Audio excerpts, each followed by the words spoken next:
then what we talk about, what Bhagwan is pointed to, is that, and what the great Adi Shankaracharya is pointed to, is that there is no distinction between what we are and this supreme self, the Brahman, but there seems to be this play of this appearance called Maya, and Brahman himself or itself is choosing to play in this way. And they've said very simply that to dispose of the mind, to dispose of the mind is to come to this moksha or liberation, you see, which is just a release of the false.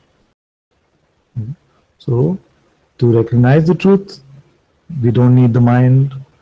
To be free from our conditioning, we don't need the mind. You see, but most of the traditional paths of Advaita Vedanta go with this idea, go with this sense that to dispose of the mind is easier said than done. Sometimes I also feel that. When I see that what should be so simple and obvious doesn't seem to be that simple and obvious.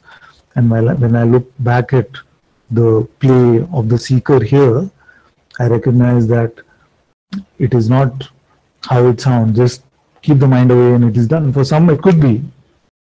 For some it could be. But usually it doesn't play like that. You see? So for most of the traditional Advaitins, they have prescribed various methods and sadhanas to get to this point. You see? But with Bhagwan, with Papaji, mostly with Papaji, it started that because Bhagwan actually was for a lot of inquiry, a lot of contemplation. He used to stress on it a lot, in spite of saying that there is really nothing to do because you are the self. He recognized that most don't seem to see that as simply as it is said. So he used to prescribe a lot of inquiry and sitting in quiet contemplation. With Papaji, he was very, very radical at times, and he would just say, forget about all practices, just leave everything. And now, so there is great beauty in that directness. There is great joy in that. But also sometimes I feel like it is good to go back to the roots of what we are sharing, go back to what the sages have also said in the past.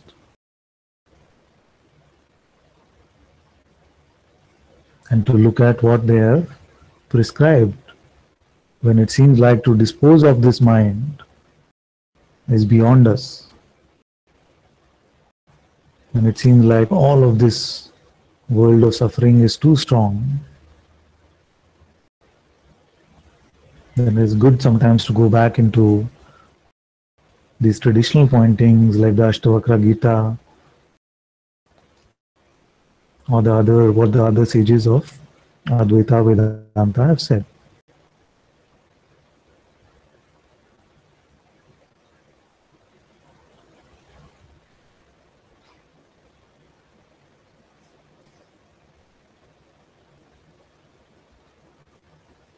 So the truth is that there is no separation. We are this one self. And only the mind convinces us otherwise.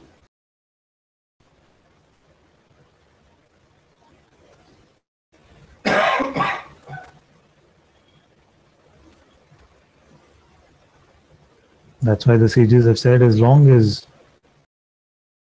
mind continues to get relevance, meaning, belief from us, we must find ways to let go of this.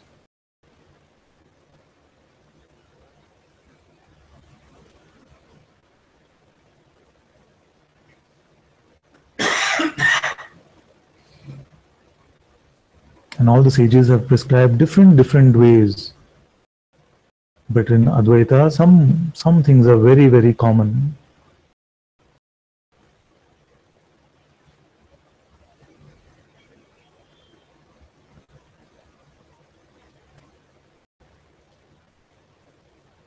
One is to clearly note the distinction between that which is eternal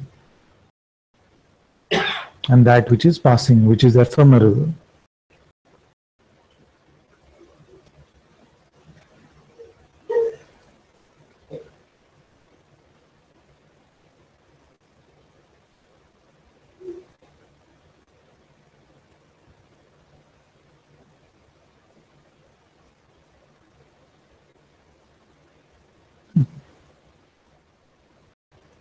So what is being said is that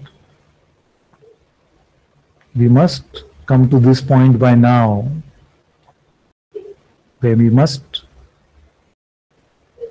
have this distinction between that which is passing and that which is eternal or timeless, that which is fleeting and that which is real. And we must not get attached to that which is passing.